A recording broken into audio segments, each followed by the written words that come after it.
네, 안녕하세요. 염승환입니다. 자, 오늘 2026년 1월 19일 시장 함께 읽기 시작하겠습니다. 자, 뭐 지난 주말에 이제 강연회가 있었는데 너무 많이 와 주셔서 너무 감사드리고요. 예, 정말 저희가 한 170석 정도 되는 것 같은데 263명 세 분이 오셔 가지고 자리가 없었습니다. 그래서 다시 한번 죄송하다는 말씀드리고 싶고, 제가 이제 와도 된다고 말씀드렸는데 이렇게 많이 올 거라고 상상도 못 했습니다. 그래서 다음 달에도 하긴 하는데, 요건 꼭 말씀드릴게요. 왜냐하면 이제 이렇게 신청하시고 안 오신 분도 계세요. 네, 그러면 또 "아, 신청 안 했으니까 오지 마셔라." 이럴 수도 없잖아요. 그래서 오시는 건 좋은데, 오시더라도 지난번 이제 1 월처럼 혹시 많이 오면 좀 불편하실 수는 있어요. 고건 좀 양해해 주시면 감사하겠습니다. 그래서 왜냐면 바닥에 앉으셔야 되고 서서 보셔야 될 수도 있어요. 근데 거기 외에는 공간이 없어 가지고 좀 죄송합니다. 예. 저희가 좀 큰 데 있으면 좋은데 거기가 이제 170 석밖에 안 돼요. 그래서 옛날에는 이렇게 170석 찬 적이 별로 없는데 올해 연초부터 참, 예, 워낙 이제 관심들이 많으시다 보니까, 예, 뭐 이걸 넘어섰네요. 그래서 일찍 오시면 좀 좋고요. 예. 일찍 오시면 좋고, 근데 되도록이면 또 저희가 보통 강의를 1 시부터 해요. 하는데 12시 전엔 좀 그렇고 12시 정도에 이제 와 주시면 좋을 것 같고, 12시 좀 일찍 오실 분들은 저희 스태프들이 그때 이제 거기 가 있거든요. 그래서 좀 양해해 주시면 좋겠고, 아무튼 다시 한번 감사드리면서도 또 너무 죄송하다는, 좀 불편하셨던 분들한테 좀 다시 한번 죄송하다는 말씀을 전해 드리겠습니다. 자, 일단 오늘 좀 방송 또 시작을 해 보도록 할게요. 또 오늘 이제 미국 마감 시황하고 오늘 뭐 국내 증시 오늘도 좋았습니다. 정말 이 진짜 저도 강연회 때 말씀드렸지만 뭐 사실 5천이 무겁진 않아요. 네, 무겁진 않고 어쨌든 5천이 이제 얼마 안 남았습니다. 자, 오늘의 차트도 말씀드리고, 마이크론이 내부자 매수했다고 합니다. 다시 한번 점검하는 원전 투자 전략, 또 밑에도 같은 원전 내용. 트럼프가 이제 발전소 관련한 이슈가 하나 있어요. 비상 전력 경매를 발표했고, 미 해군의 이제 FFX 호위함입니다. 호위함 요건 구축함인데 요거 사업이 좀 구체화되고 있다. 폭발적인 원유 운반선 시장, 한국의 수주 개시, 제재와 함께 가속화될 그림자 산단의 대출. 요거 이제 대한조선한테 다 좋은 뉴스죠. 중국의 단계별 수출세 환급 축소 코멘트, 엔조이 기업, K백화점으로 또 반도체 1분기 숫자가 지배한다. 레조나게 CCL. 우리 CCL 배웠죠. 두산 그때 한번 함께 배우기에서 피지컬 A에서 그 CCL이라는 이제 그 기판 소재를 한번 공부를 해 봤는데, 이렇게 미리 공부해 놓으면 이런 보고서 보기가 좀 편해요. 예, 그래서 저도 어쨌든 이번에 함께 배우기 하면서 좀 많이 공부하게 됐습니다. 이 CCL 뭐 기판도. 포스코 인터내셔널 이슈가 있고, 기업 분석 기아, S&T 모티브, 하이브, 기가비스, PSK, 그리고 전자공시는 한국조선해양, VM 디지털 대성, HK노예, 코리아 FT까지 설명드리겠습니다. 자, 일단 오늘 여기가 케빈 워시, 케빈 해시신데, 케빈 해시보다 워시가 낫다. 지금 트럼프 대통령의 아마 발언이 좀 있었던 것 같습니다. 요것 때문에 좀 증시가 흔들렸고요. 일단 미국 증시는 다우가 좀 빠졌고 나스닥 S&P도 모두 좀 지지부진했습니다. 미국 증시는 좀 재미가 없어요. 예. 금리는 좀 많이 올랐어요. 트럼프 대통령이 캐비넷 셋을 연준 의장 대신에 NEC 국가경제 비상위원회 의장으로 그냥 위임시키고 있다 싶다 발언을 했습니다. 그래서 증시가 좀 실망하면서, 왜냐하면 케빈 헤셋이 좀 금리 인하에 되게 좀 적극적이거든요. 이제 그러다 보니까 요게 좀 영향을 좀 준 게 아닌가라고 좀 생각을 하고 있습니다. 그래서 금리 인상에 좀 적극적인 사람이 이거 이제 안 되면 어떡하지? 케빈 워시는 좀 매파예요. 금리 인상을 별로 선호하는 사람이 아니에요. 그러다 보니까 이 부분이 일단 오히려, 예, 주식시장이 좀 부담이 됐습니다. 어쨌든 지금은 케빈 워시가 확률이 좀 높고, 근데 여러분들 한번 이거 보시면, 일단 여기까지만 할게요. 러셀 2000, 요즘에 미국은 기술주보다는 가치주가 좋고, 또 미국과 대만이 반도체 무역 협정 체결했다고 합니다. 근데 이거는 진짜인지 제가 몰라요. 근데 이제 미국 언론 기사를 보니까 요 두 사람 있잖아요. 여러분이 봐도 누가 잘생겼죠? 제가 왜 이 얘기를 하면, 제가 강연회 때도 얘기해 드렸더니 다들 좀 어이없어서 웃으시더라고요. 근데 누가 봐도 여기가 더 잘생긴 거 맞죠. 사람 외모 보고 판단하면 안 되는데, 트럼프 대통령이 여기 캐비넷이 외모가 마음에 안 든대요. 진짠 건지는 저도 모르겠어요. 근데 그런 기사가 있었습니다, 실제. 야 그러면 그거는 좀 아니지 않나요? 아무리 그래도 외모가 마음에 안 든다고 안 시키다니요 참. 오히려 성향은 여기가 더 잘 맞는데. 케빈 오스틴 좀 매파거든요. 예. 그런 좀 뭐 이슈도 있다고 합니다. 좀 어이없죠. 예. 자 이제 미국 시황 말씀드릴게요. 그래서 "워시가 났다." 뭐 이런 게 좀 일부 실망스러웠고 뭐 그래서 좀 빠졌고요. 예 여기 다 나와 있죠. 그래서 오늘은 근데 미국장 휴장입니다. 그래서 내일은 안 열려요. 예 내일은 아침에 이제 일어나셔도 여러분들이 뭐 미국 시황은 없습니다. 내일은 없고 그다음 마이크론이 7.76% 노보노디스크가 9% 올랐고 컨스텔레이션이나 비스트라가 좀 빠졌습니다. 요런 내용들을 좀 한 번 더 설명을 해 드릴게요. 그래서 미국은 아까 말씀드린 이제 여기 솔직히 말해서 "지금 자리에 계속 있어라." 케빈 헤셋 보고. 예. "분위기가 급변했다." 예.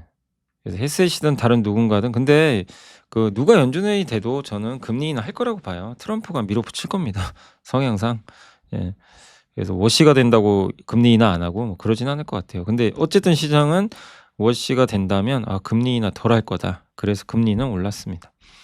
지난주 미국은 약했고요. 러셀 2000 소형주 그 가치주 그러니까 미국은 가치주 장세예요. 지금 기술주는 되게 재미가 없어요.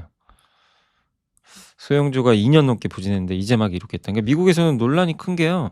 뭐 한쪽은 "아니다. 그래도 기술주가 가지 않겠냐." "아니다. 이제는 가치주의 시대다." 이런 얘기도 있어요. 누가 이길지는 모르겠어요. 근데 현재까지는 가치주가 조금 유리한 상황입니다. 그리고 그린란드 가져가겠대요. 되게 황당한 얘기는 "그린란드에 동의 안 하면 관세 때려 버리겠다. 25%." 그냥 모든 게 관세로 그냥 협박합니다.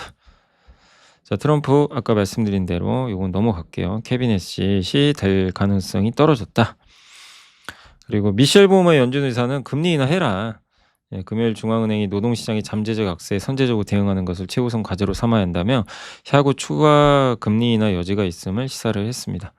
그 보우먼 이사는 연준 의원 다수가 지지하는 순수 데이터 의존 정책 대신에 정보에 기반한 예측을 바탕으로 한 선제적 접근 방식을 주장을 했습니다. 보우먼은 이제 "노동시장 상황이 명확하고 지속적으로 개선되지 않으면 우리는 정책을 중립에 가깝게 그러니까 금리 인하해야 된다는 거예요. 지금 고용 안 좋다." 예. 그래서 일시 중단한다는 신호를 보내면 어떡하냐. 경기가 어쨌든 고용을 좀 살려야 되는데. 네. 이분이 매파 중에 매파예요 원래. 근데 완전 비둘기가 됐죠 지금. 금리 인하에 적극적입니다. 사람은 늘 사람 안 바뀌는데 그죠? 예 바뀌었어요. 그래서 요거는 좋은 뉴스죠 어쨌든. 그다음에 미국과 대만이 반도체 무역 협정 드디어 맺어서 관세를 20에서 15로 낮췄고 2,500억 달러 우리가 3,500억 투자하잖아요. 미국 대만은 2,500억 달러 투자를 하기로 했고 뭐 TSMC가 중심이 돼서 투자를 하겠죠. 그런 내용이고 엔비디아는 제프리스가 목표가를 올렸지만 그럼에도 참 주가가 안 됩니다 요즘에. 마이크론의 세상이죠. 급등.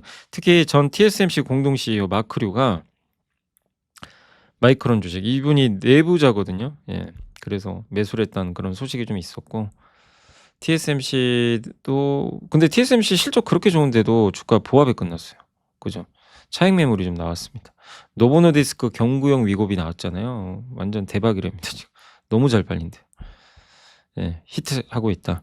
일라일리는 좀 밀렸죠 스케줄이. 아마 4월 이후로 승인 받을 것 같고요. 테슬라 별 이슈 없었고 팔란티어도 뚜렷한 이유 없는데 지금 이렇게 고평가된 기술주가 빠져요. 그 컨스텔레이션 에너지는 발전소 운영하는 회사거든요. 근데 주가 급락했습니다. 왜냐하면 트럼프 대통령이 뭐라 그랬냐면 "신규 발전소 지어라." 지어서 거기에 이제 빅테크가 그 발전소랑 계약 맺어서 전력을 가져가라는 얘기예요. 전력 요금을 올리지 말래요. 지금 전기료 올라서 뉴욕 시장 선거 졌거든요, 전기료 때문에. 그 "빅테크 너네 때문 아니냐. 너네가 AI 때문에 그렇게 전기를 많이 쓰니 전기요금 올라간다. 그래서 그거 전기요금 니네들이 다 감당해라."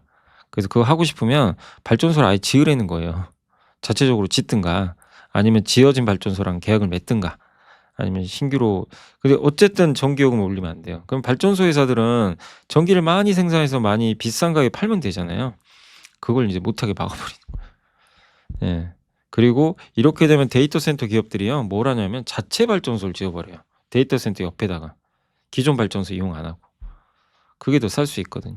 그래서 주가가 컨스텔레이션 에너지 같은 기업들 예를 들면 마이크로소프트가 자기네 쓰던 그 물량을 줄여 버릴 수도 있는 거죠. 예. 그래서 그게 악재였고 전력기기는 좋죠. 이거 더 시장이 열리네. 예 전력기기 더 깔아야 되니까. 그 전력기기는 급등했습니다. 요렇게 이해를 해 주시면 될 것 같습니다. 자 그리고 오늘의 차트는 제가 이건 또 이제 강연회 때 한번 말씀을 드렸어요, 토요일 날. 이게 저는 이제 웬만하면 강연회를 자료를 미리 만드는 것도 있는데 그날 아침에 일어나서요. 제가 보통은 이제 토요일 날 강의하잖아요. 토요일 아침에 일찍 일어나요, 그날은. 그래서 그날도 제가 거의 5시 반에 일어나 가지고 자료를 12시 까지 만듭니다. 그냥 미친 듯이 해요. 예 저도 미친 것 같아요. 예. 그냥 그때만 한 달에 한 번 딱 아침에 일어나서 진짜 왜 그 이유가 있어요. 왜냐하면 가장 예를 들면 이제 우리가 제가 뭐 식당을 운영한다면 제일 신선한 재료로 딱 내드리는 게 좋잖아요. 이게 저도 그런 생각이 좀 있거든요. 그러다 보니까 강의 날은 웬만하면 이제 아침에 나오는 자료들 미리 또 다 취합해서 좀 신선한 재료로 드리려고 합니다. 그래서 이제 그중에 하나가 이 재료예요. 내부자 매수가 있었다. 이게 뭐냐면 이제 이 가격에 내부자가 주식을 샀다고 이제 요 내용인데, 이 마이크론이 22년도에 $54.86에 산 적이 있어요. 얼마 안 샀어요. 13억. 여기서 보세요. $337에 누가 샀어요. 마이크론의 이사인 마크 리우가 주당 $337에 저 높은 가격에 이분이 샀어요. 전 TSMC 회장이에요. 예. 이거 다 깜짝 놀란 겁니다. 그러니까 지금은 이제 마이크론의 이사인데, 뭐 미국도 마찬가지입니다. 내부자가 주식 사면 이제 신고를 해야 되거든요. 금액이 113억이에요. 예. 깜짝 놀란 거죠. 근데 22년도에 4명이 14억 산 적이 있어요. 근데 이거는 금액도 얼마 안 되잖아요. 그죠? 예. 지금은 저렇게 올랐는데 저기서 산다고? 놀란 거죠.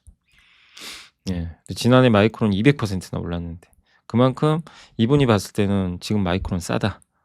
굉장히 좋은 뉴스는 맞아요, 삼성전자 하이닉스에도. 그리고 옛날에 제가 기억나는 게 한미반도체 그 곽동신 회장이 그 한미반도체 주가 그렇게 오르는데도 아시죠? 막 내부자 매수로 몇백억씩 하는 거예요. 저 높은 가격에 산다고? 그러니까 처음엔 다들 의아해하는 거죠. "저 가격에 왜 사? 저렇게 올라면." 그때 한 5-6배 올랐을 땐데 그냥 사더라고요. 근데 거기서도 몇 배 더 올라가 버렸어요. 예. 그러니까 대표나 이런 내부자가 금액이 적은 게 아니라요. 막 몇백억씩 사 버리면 이거는 진짜 차원이 다른 문제죠. 예. 그래서 고걸 한번 좀 설명을 해 드렸고, 오늘은 이슈는 없고요. 예 내일 또 설명 한번 해 드릴게요. 오늘 인제 바로 보고서로 넘어가 보도록 하겠습니다. 자 원전이 요즘에 뭐 뜨겁죠. 근데 2026년은 원전 프로젝트의 실질적 진전이 가시화되는 현실화의 온년이 될 것이다. SMR보다는 작년에 제가 최고의 보고서로 하나 꼽았던 게 그 장문준 연구원님의 그 원전 보고서. 그거 보고 저도 완전히 생각이 바뀌었어요. 그러니까 이 주식은 되게 위험해야 되고요. 절대 고집 부리면 안 되고, 제가 이제 매일 이렇게 공부를 하고 보고서도 진짜 많이 보고 이런 이유가 이런 보면 너무 좋은 게요. 제 고정관념을 깨버려요, 한 번씩. 그런 게 너무 좋더라고요. 예. 그래서 아마 기억하시겠지만 이제 이마트 아시죠? 제가 한 2-3주 된 것 같아요.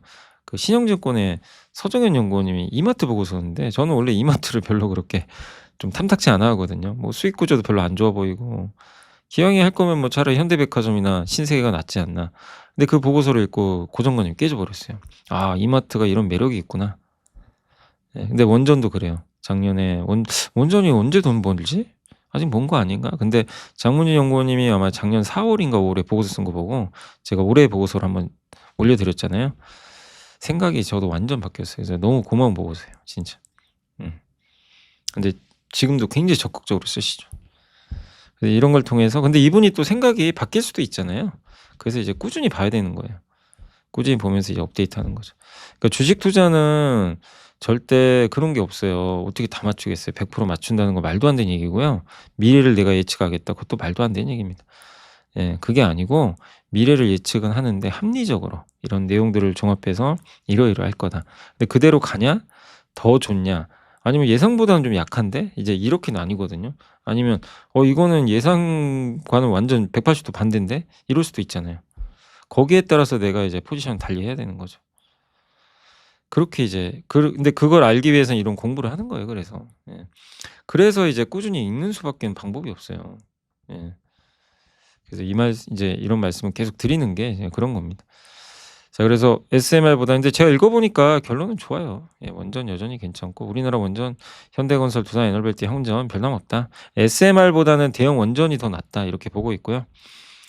그리고 한전도 많이들 물어보시는데 한전도 괜찮죠 여전히. 네 여기 장문지 연구원님의 의견에 의하면 그래서 26년에는 미국 중심으로 대형 원전 SMR 양쪽 모두 착공이 시작될 거다.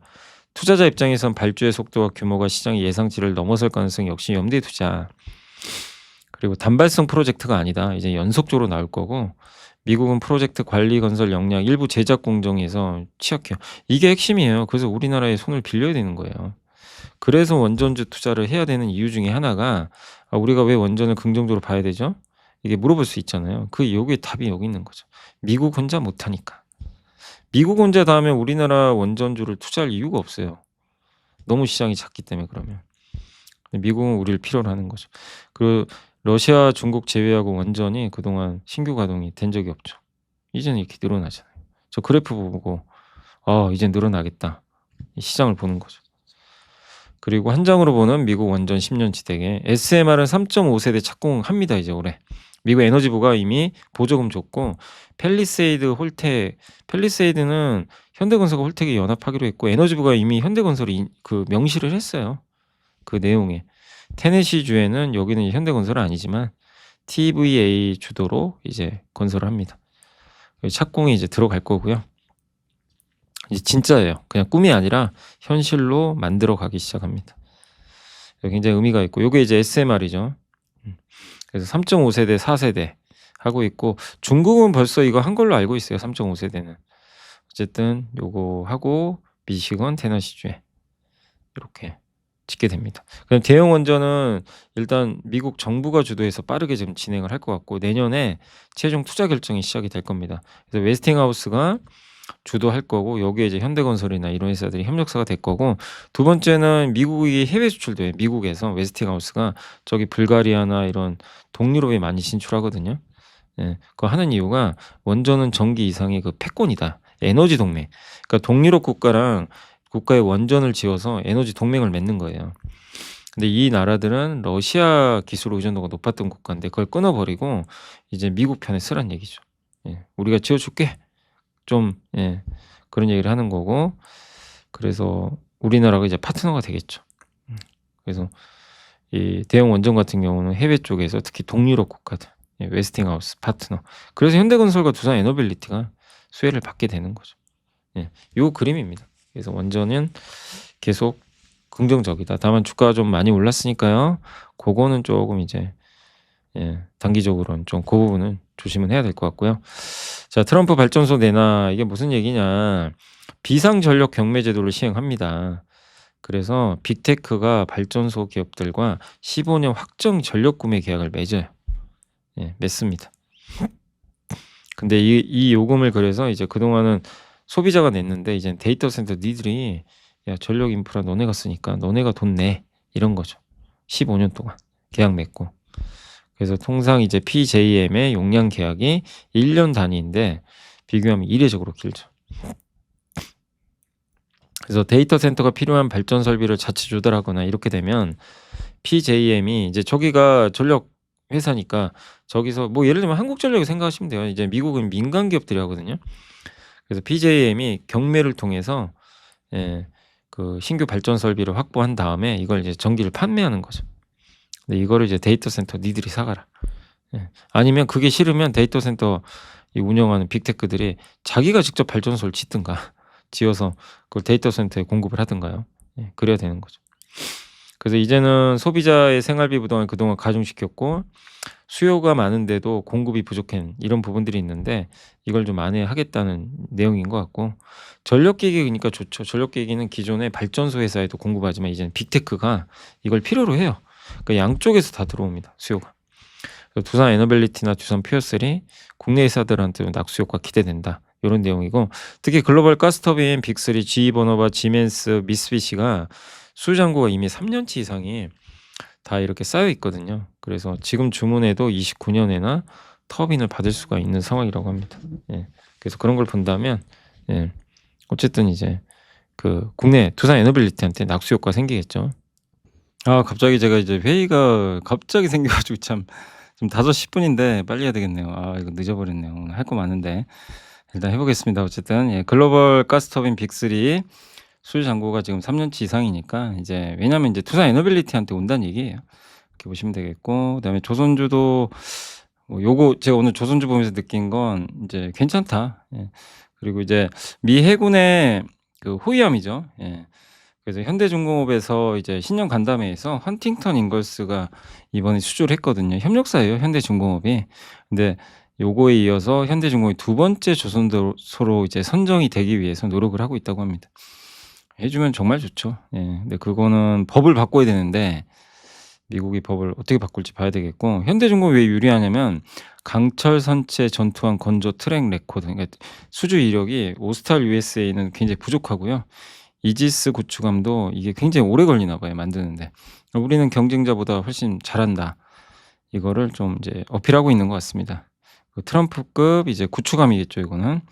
총 15에서 25조. 이제 여기에도 우리가 들어갈 여지가 있고, 그래서 그 미 해군 수상함 건조 조달 프로그램 총괄하는 해군 해상체계 사령부 산하의 PE50 책임자로 선정된 브라이언 매트칼프 해군 제독이 해외 파트너의 참여 가능성도 열려 있으며 이를 이제 검토 중이다라고 보시면 좀 좋을 것 같습니다. 그리고 다울투자증권의 이제 최강시 연구원님이 그 폭발적인 탱커 시장, 이제 원유 운반선이 지금 운임이 막 급등을 해요.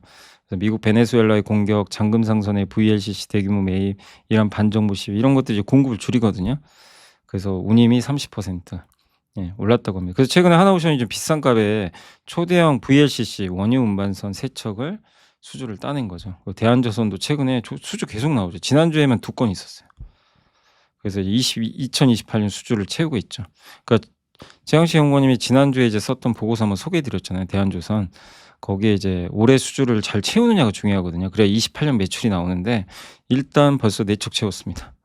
그러니까 좀 잘하고 있는 거죠. 잘하고 있고, 그래서 올해 이제 2028년 물량의 한 절반은 채워 놓은 거예요. 근데 아마 넘어갈 가능성이 높죠.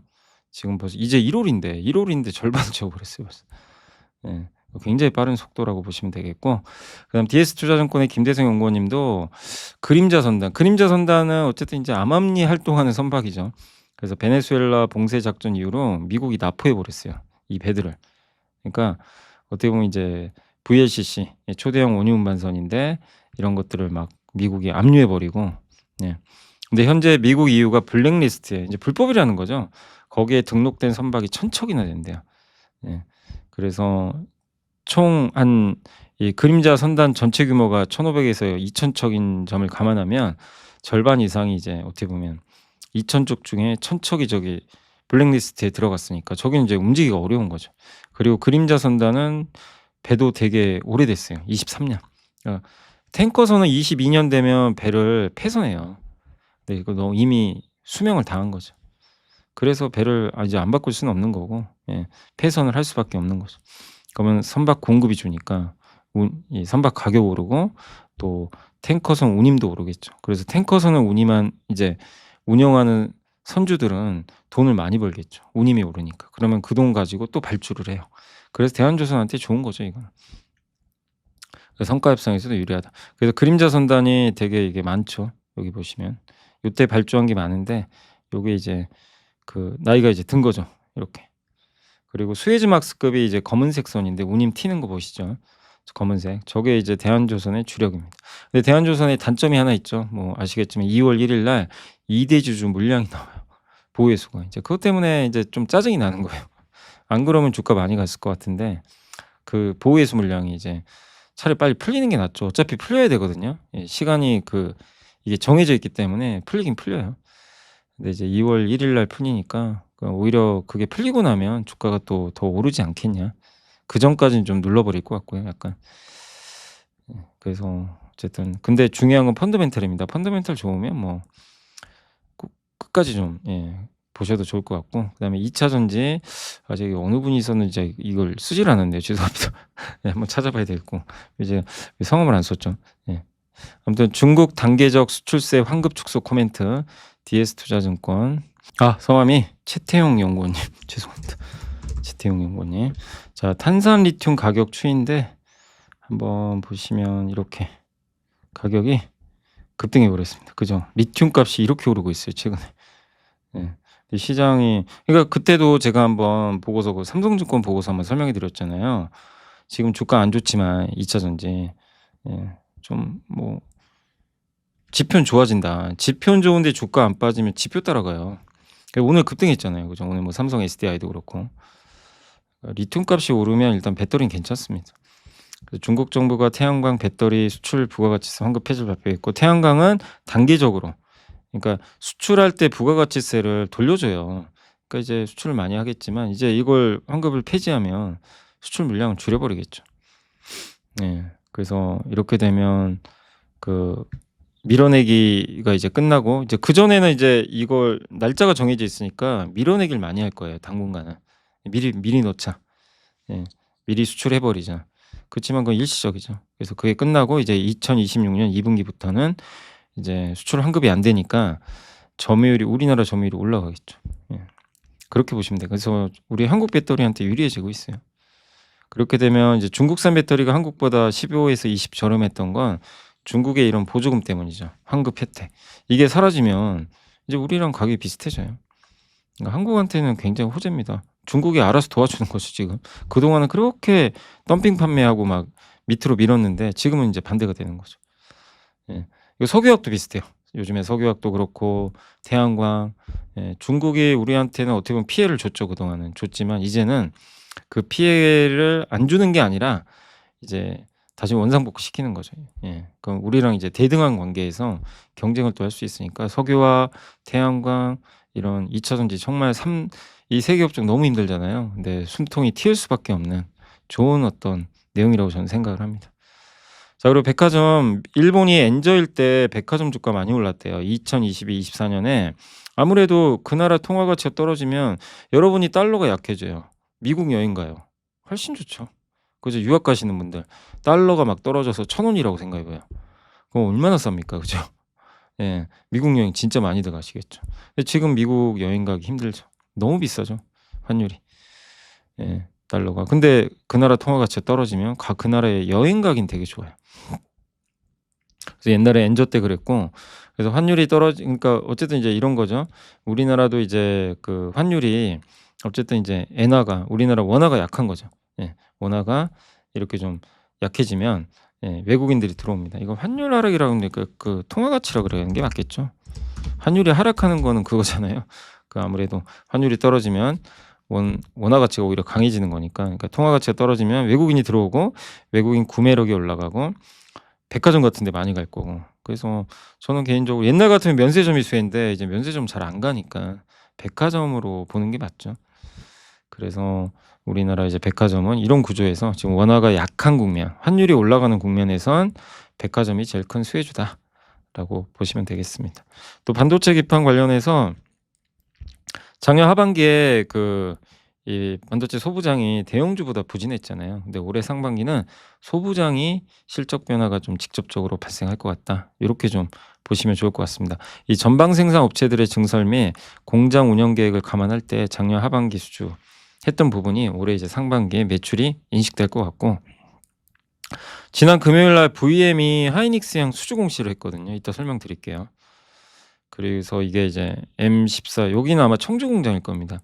여기 신규 투자 모두 포함된 것으로 파악되고 올해 상반기에 매출 인식될 거고 그래서 상반기 실적이 강할 회사가 VM, STI인데 사실 VM은 오늘도 수주 받은 것 같더라고요. 아까 공시 보니까. 그러니까 연달아 수주가 나오고 있고 그리고 이건 뭐냐면 제가 이제 주말에 한번 자료 만든 건데 잠깐 보여드릴게요. 어차피 지금 반도체 얘기하면서 낸드의 시대가 올 것 같아요. 그래서 이건 나중에 제가 함께 배우기도 한번 올려드릴 예정인데 뭐냐면 이제 낸드의 시대가 온답니다. AI 수요가 너무 높기 때문에 더 많은 메모리 공장이 필요하다고 젠슨왕이 했었고 베라루빈 아시죠? 옆에 있는 건데 요게 이제 서버 렉이에요. 저렇게 칩 72개, 그러니까 GPU 72개, CPU 36개를 더해서 이렇게 만들어요. 각각의 모양입니다. 그래서 안에 보면 이렇게 전선 뭉치도 있고 막 이렇게 서로 케이블로 연결돼 있거든요. 그래서 여기가 이제 엔비디아 GPU 있는 거고 그다음 요 아래쪽에 있는 게 DPU라고 있어요. 이거 되게 생소하죠. DPU는 또 뭐냐? 이런 게 붙여 있어요. 그래서 여기서 이제 뭐냐면 요것만 설명해 드릴게요. 자, 임시 데이터. 여러분들이 지금 막 챗GPT랑 대화를 해요. 그 데이터를 옛날에는 HBM에 넣었어요. HBM 얼마나 비쌉니까? 여기다가 그런 데이터 넣긴 너무 아깝거든요. 근데 뭐 대안이 없어요. 그냥 넣습니다. 근데 HBM이 그러면 점점 공간이 없어지겠죠. 그래서 성능이 떨어져요. 이것만 하려고 이 HBM 쓰는 게 아닌데. 근데 앞으로 젠슨왕이 했던 얘기는 뭐냐면 ICMS를 여기다 붙여 버린 거예요. ICMS는 한마디로 저장 장치입니다. 낸드. 예. 앞으로 이걸 활용하겠다는 거예요. 그러니까 임시 데이터는 그냥 여기다 넣어 버리는 거예요. 비싼 HBM에 넣지 말고 저 값싸고 느려도 용량 많이 차지하는 낸드에 넣어. 이런 거죠. 그걸 하겠다는 겁니다. 그래서 나온 얘기는 2027년 글로벌 낸드 수요의 9.3% 차지한다는 거예요. 엄청난 물량이죠. 여기서만 낸드가 베라루빈 때문에 여기가 갑자기 낸드 수요 10%가 생겨 버리는 겁니다. 갑자기. 예. 그래서 이렇게 설명해 드리면 돼요.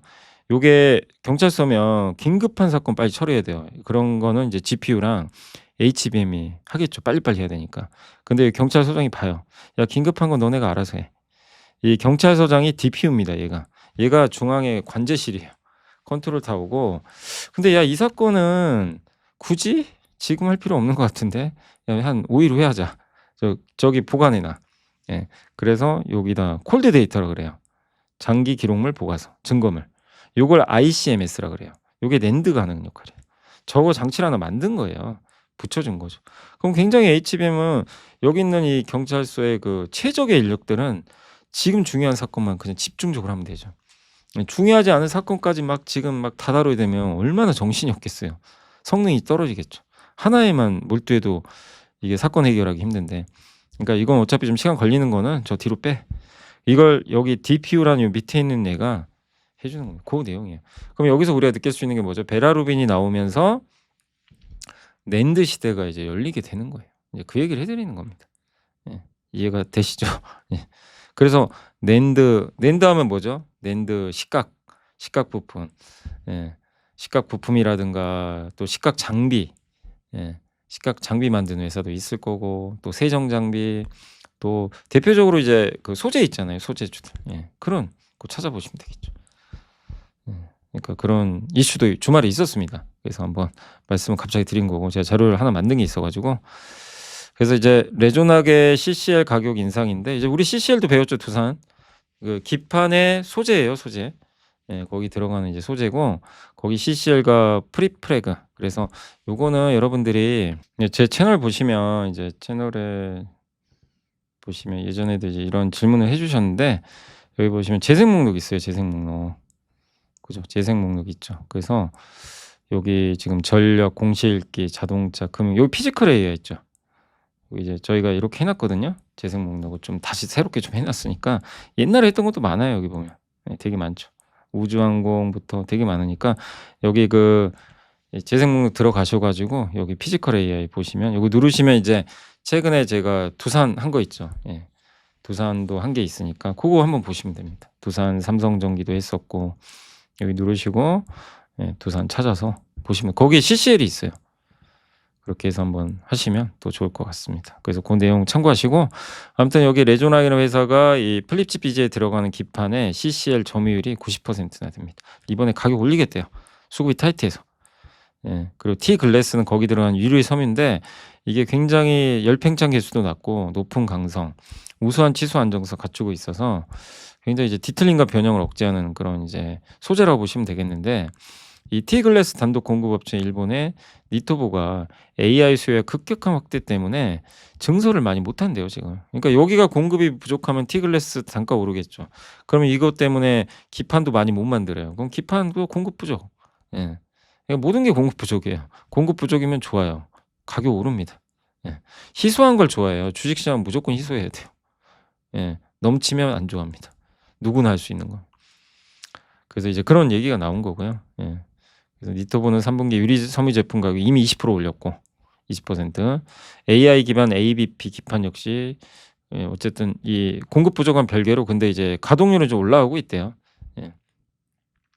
AI, ABF, 플립칩 비즈의 기판은 수요가 굉장히 많습니다. 코어스가 TSMC 거거든요. TSMC가 하는 거거든요. 여기에 들어가요. TSMC가 지난주에 실적 발표했잖아요. 놀라운 실적이잖아요. 거기서 앞으로 우린 더 투자해야 된다. 그리고 사이즈가 점점 커져요. 기판이. 기판 크기가 그럼 기판 소재 업체는 좋죠. 예. 만들긴 점점 어렵고 그걸 좀 이해하시면 될 것 같아요. 그러니까 만들긴 어렵고 기판 크기는 커지니까 공급은 더 부족해지고 가격은 오를 거고.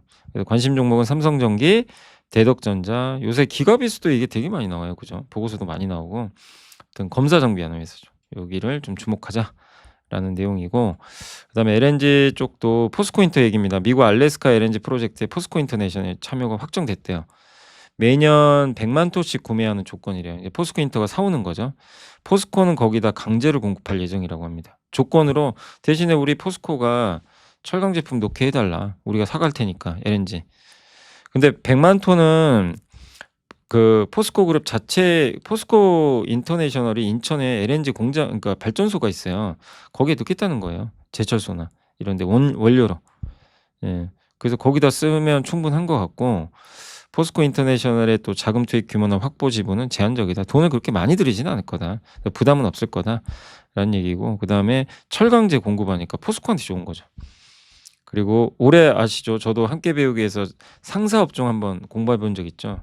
거기서 이제 포스코 인터내셔널 26년은 성장이 기대된다. 그래서 호주 세넥스 가스전 주요 소재 가격 상승. 그다음에 저는 이걸 좀 괜찮게 봐요. 인도네시아 팜 농장이죠, 농장. 여기서 이제 인수한 걸로 좀 이 돈을 좀 벌지 않겠냐. 이렇게 좀 보고 있는 것 같고요. 북미에서도 천연가스 이제 개발 확보한 거 좀 앞두고 있어서 에너지 붐은 모멘텀을 추가로 받을 것 같다. 요런 내용입니다. 그래서 철강제도 좋아지고 인터내셔널 성장하고 건설업도 좀 정상화되면서 2차전지가 안 좋지만 그걸 상쇄할 것 같다라는 내용입니다. 그러니까 포스코 그룹 전반에 긍정적으로 보고 계신 것 같고 그다음에 이제 기아가 밸류에이션 재평가를 기대한다. 스마트카 핵심 기술을 공개했고 파트너십 발표, 시험 자동차를 배포했고 아무튼 현대차 너만 가냐? 나도 가자. 오늘 현대차 역사를 썼죠. 시총 3위 됐어요. LG엔솔 제끼고. 이건 이제 그냥 복권인 줄 알았는데 복권이 한 2개는 있었네요.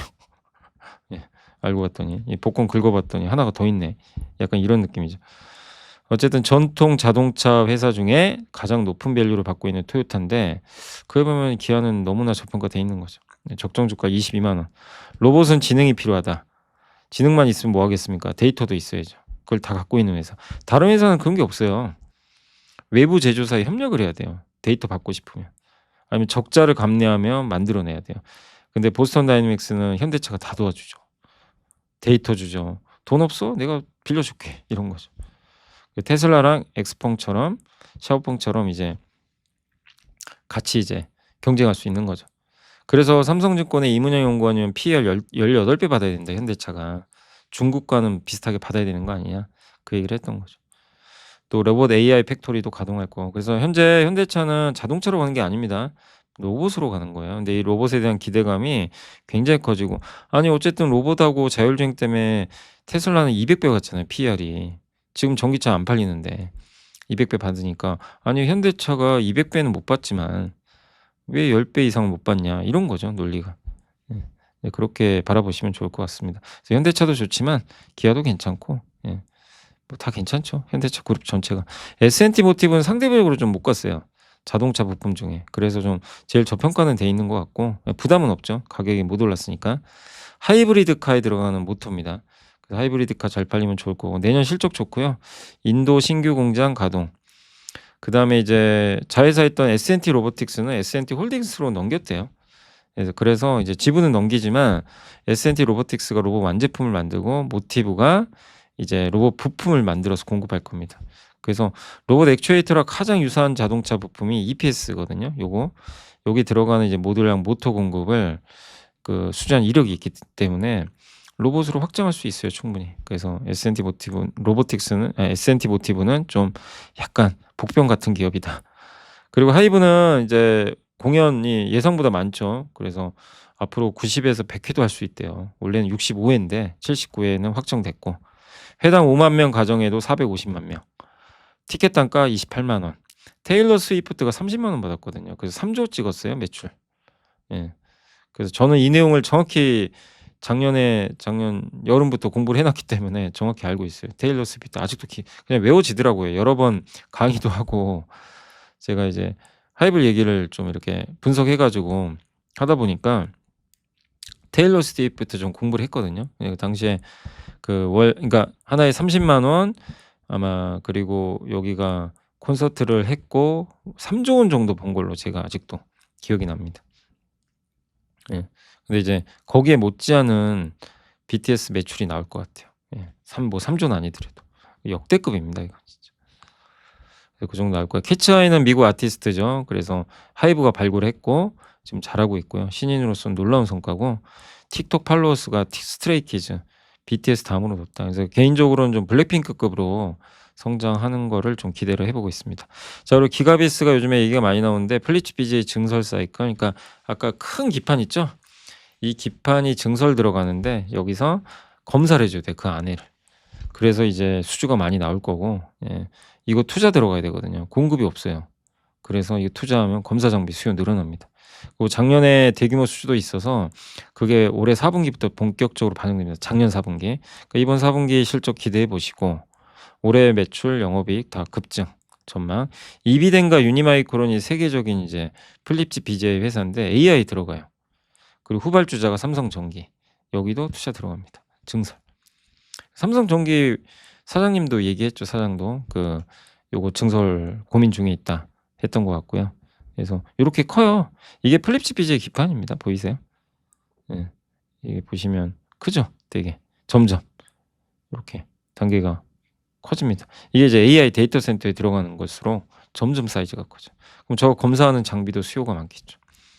그래서 삼성전기가 플립칩 BJ 잘 나가면 기가비스도 잘 나가는 거고 일반 플립칩 BJ 서버용은 엄청 고다층이죠. 네, 요거는 이제 지난번 주말에 함께 배우기에 올려드렸습니다. 그래서 단가도 올라가게 되고 테스트할 수 있는 기판의 수가 어쨌든 이제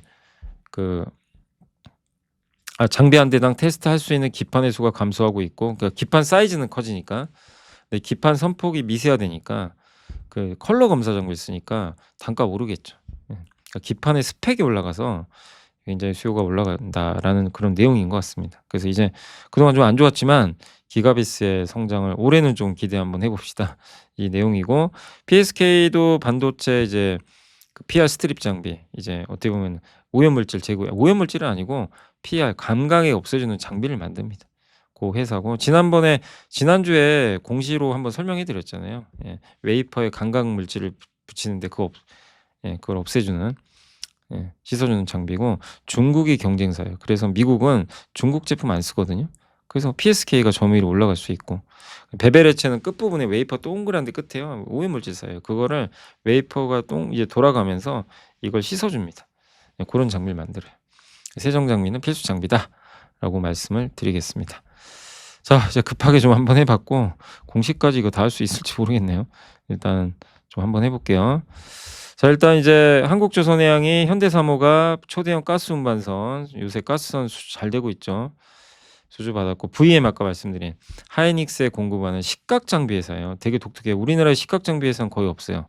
VM이 유일하고 거의 대부분은 외국계 기업이죠. 램리서치 아니면 이제 일본의 도쿄엘렉트론. 그래서 하이닉스에 주로 공급하고 이렇게 깎는 거예요. 그냥 이렇게 우리 조각하는 것처럼. 그래서 건식 식각은 이제 플라즈마를 열을 이용해서 정밀하게 깎는 거죠. 주요 고객사 SK하이닉스. 그래서 24년 10월부터 26년 1월까지 14차례에 걸쳐서 무려 2,100억을 하이닉스에 공급했어요. 매출액의 175% 상회합니다. 연간 매출에. 오늘도 수주 좀 따낸 것 같고. 그래서 하이닉스는 향후 2년간 이제 이런 전공정 투자를 하니까 수주 계속 받을 거야. 실적도 좋아지고 있어요, 실제. 예. 그래서 글로벌 식각 장비 점유율은 램리서치 아까 도쿄엘렉트론 어플라이먼트 여기가 다 삭스해 중국 회사까지.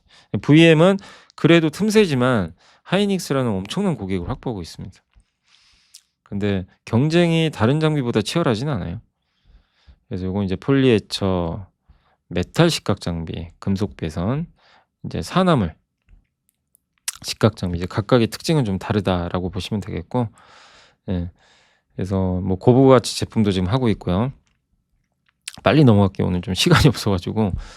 그래서 포트폴리오 확장을 기반으로 주요 고객사의 점유율이 원래 8 인데 올해 10% 까지 올라갈 것 같다. 그리고 TSMC가 최근에 뭐 "우리 투자 많이 해야 된다." 이랬으니까 하이닉스도 투자 늘릴 것 같아서 수혜를 받을 것 같고, 디지털 대성은 많이 소개해 드렸죠. 근데 여기 김인규 부회장이 또 샀습니다. 6만 주나. 그래서 좋은 신호고요. HK이노이는 아시죠? 그 K캡 위역류성 식도염 치료제 만들고 곽다론 대표가 3천 주 샀어요. 이번에 주가 빠지니까 사 버리더라고요. 좋은 신호입니다. 그래서 K캡이 핵심이고, 이게 위가 역류하는 거잖아요. 위 안에 위산이. 이 하부 식도 조인근이 이게 약해져 가지고 이게 조여져서 못 나가게 막아야 되는데, 근데 저게 이제 뭐 생활 습관이나 식습관 때문에 저게 자꾸 벌어지는 경우가 있어요. 그거를 이제 그럼 되게 삶의 질이 떨어지죠. 이제 그거를 치료해 주는, 완전 완치는 불가능하고요. 예. 그러니까 하부 식도 조인근의 힘이 약해지면서 이게 열리면 위로 위산이 올라와요. 그럼 되게 막 힘들죠. 역하기도 하고. 밤에 잠도 못 자죠. 1 세대, 2 세대, 3 세대인데 1 세대는 사실상 내성 때문에 쓰기가 좀 어려웠고, 2 세대는 나왔는데 2 세대는 밤에 또 속 쓰려요. 야간에 뭐 위산 분비돼서. 그리고 효과도 3 에서 5일 차에 발효가 됩니다. 그래서 나온 게 3 세대 K캡이, 그래서 나온 거예요. 그래서 일본의 다케다 제약 보케지나랑 경쟁하고, 여기는 벌써 미국 FDA 승인도 받았죠. 예. 그렇게 됐고, 그래서 K캡은 3 세대고 3 세대는 바로 효과 생겨요. 예. 밤에 안 쓰립니다. 예. 이런 좀 장점이 있죠. 그래서 지금 이 HK이노이의 K캡은 올해 1 월에 FDA 승인을 했어요, 신청을. 연내 허가 나올 것 같고 내년 1 월에 출시 목표니까 좀 기대를 해 보면 좋겠습니다. 그리고 코리아 FT는 아시죠? 이 회사는 그 이 뭐죠? 하이브리드, 예, 하이브리드 자동차에 들어가는 캐니스터라는 부품 만들고 VIP 자산운용이 또 지분을 늘렸습니다. 전형적인 가치 주고 주가도 저평가돼 있다. 하이브리드 하면 생각하실 기업은 S&T 모티브, 코리아 FT, 세방전지, 요렇게 좀 기억을 해 주시면 되겠습니다. 자, 그래서 오늘 전자공시까지는 다 해 드렸고, 이제 마지막 시황 좀 잠깐. 오늘 외국인이 많이 샀고요. 주식은 이제 진짜 5천 이렇게 급하게 갑니다. 보이세요? 우리나라 증시가 한국 같지가 않죠, 이거. 예. 그리고 코스닥 1000 이제 가겠죠. 뭐 충분히 갈 수 있을 것 같고요. 오늘 주인공은 현대차. 아, 진짜 현대차 대단합니다. 기아, 포스코인터도 가 버렸고 LG전자 웬일입니까 오늘. 하이브도 갔네요. 아, 제가 오늘 장중에 하이브를 못 가 가지고 저는 주가를 안 봤거든요, 하이브. 그래서 요새 좀 주가 안 가길래 좀 시간 걸리나 보다 했더니 이게 뭡니까 이게 벌써 8% 올랐고, 삼성 SDI, 예, 좋고요. 글로비스 급등, 또 항공우주, 현대모비스, LGCNS, 포스코도 가고 다 좋네요. 현대건설 오늘도 올랐고. 다만 오늘 좀 아쉬운 거 네이버. 그 탈락하면서 참, 이수페타시스는 좀 시간 조금 걸리는 것 같고요. 근데 뭐 나쁘게 보지는 않습니다. 네이버가 좀 아쉽고, 지주사는 오늘 조금 빠졌습니다. 예, 참 유한양행은 진짜 안 가네요. 모멘텀이 지금 쉽게는 안 나오는 것 같고, 그러니까 모두가 다 좋을 수는 없는 것 같아요. 그리고 코스닥은 알테오젠이 폭락했는데도 다른 기업들은 2 차 전지가 날아가는 바람에 로봇 시총이 엄청 커졌어요. 그러니까 이들이 그냥 바이오 빠져도 그냥 올려버리는 것 같습니다. 그래서 보시면 일부 바이오랑 로봇 2 차 전지가 올렸고, 서진도 이제 3만 원 돌파 앞두고 있습니다. 예. 그래서 좋지만 오늘은 좀 아쉬웠다. 화장품과 바이오 일부는 좀 아쉬웠다. 그리고 코스닥의 반도체 소부장도 그렇게 아주 세진 않았던 것 같아요. 예. 그래서 오늘 이렇게 좀 정리를 해 드리고, 마지막으로 오늘 섹터는, 예, 한마디로 자동차하고 로봇이죠 그냥. 로봇 스페이스X, 예, 자율주행 요쪽이 강했고요. 2 차 전지, 예, 상대적으로 오늘 반도체는 좀 부진했고, 오늘 대부분 좋았습니다. 오늘 MLCC도 많이 걷네요. 예. 저기 아모텍이 좀 많이 올랐군요. 전기차, 스마트폰, 자동차 부품, 조선기저제도 오늘 좋았습니다. 오늘은 케이프가 많이 올랐고, 조선도 삼성중공업이 7% 가까이 올랐. 근데 이 대한조선은 아시겠지만 좀 아쉽죠. 예, 예, 보호해수 때문에 참 어쩔 수 없는 상황이고, 건설주는 오늘 현대건설 혼자만 갑니다. 그죠? 현대건설. 네, 좀 지금은 이제 너무 올랐으니까 좀 지켜보시고, 인터넷 안 좋았고, 바이오 안 좋았고요. 백화점 좀 빠졌고, 면세점 좀 빠졌고, 현대백화점, 신세계도 빠져버렸네요. 예. 그리고 제약도 좀 부진했습니다. 그래서 오늘은 뭐 많이 빠진 거는 많지 않지만 전반적으로 좀 일부 이런 기업들은 좀 부진했다라는 말씀드리면서 마무리하겠습니다. 자, 오늘 어쨌든 이렇게 또 봐 주셔서 감사드리고요. 좀 오늘 시간이 벌써 5시 40 분이 넘었는데 또 오늘 고생들 많이 하셨습니다. 그래서 저는 또 내일 이 시간에 찾아뵙겠습니다. 오늘 할 거는 다 하긴 했어요. 그래서 또 내일 또 정리해서 말씀드리겠고, 다시 한번 강연에 진짜 많이 와 주셔서 너무 감사드리고요. 계속 더 열심히 하도록 하겠습니다. 감사합니다.